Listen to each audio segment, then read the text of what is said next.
Hi, I'm Greg Hunter. Welcome to USAWatchdog.com. With us a guest that a lot of people have been asking to be back on. One of his big calls happened. He said last time he was on, he says, Bitcoin's going to go down, down, down. And then at the end of September, beginning October, doing, it'll start going up. Sure enough, he's right.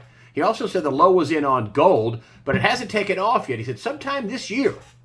But we haven't gotten it yet. But we got a lot. We got 2 or 3, almost 2.5 months left in the year. And to come back on to explain what's going on with this, really a year of massive change, of course, is Bo Pony of Gold2020Forecast.com. Bo Pony, thanks for joining us today on USA Watchdog. You are a biblical analyst, an analyst of time, an analyst of biblical timelines.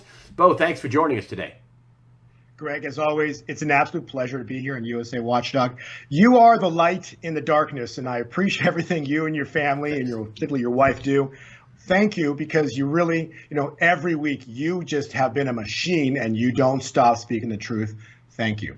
So your Bitcoin you've been killing it. And you said, gold's all manipulated, but the low was in. It was. People were talking about, it's going to go down 1,200.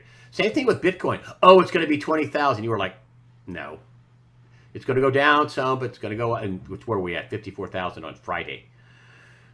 And you said to me in the pre-interview, you says, well, gold hasn't gone up yet, but God's got to move his hand. But what Bitcoin is doing is front running this trade, and the problem is the dollar. Can you explain that Bitcoin is front running this trade?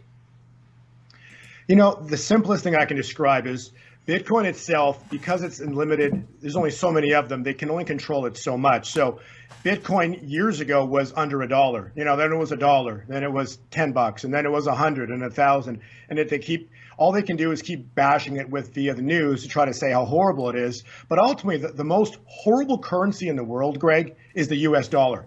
The US dollar is the root of all evil. I want to talk about that in today's presentation because it literally says in the Bible, the root of all evil is money, is a love of money. And the US dollar is that root of all evil. And through the presentation, you'll start to understand what I'm saying. But that is the truth. Bitcoin itself, now that it's over $55,000 or over 50,000, 54, I think today, On Friday, 54. Yeah, the point being is that, soon enough, gold will probably be there as well, too, prices like that. But this is the key.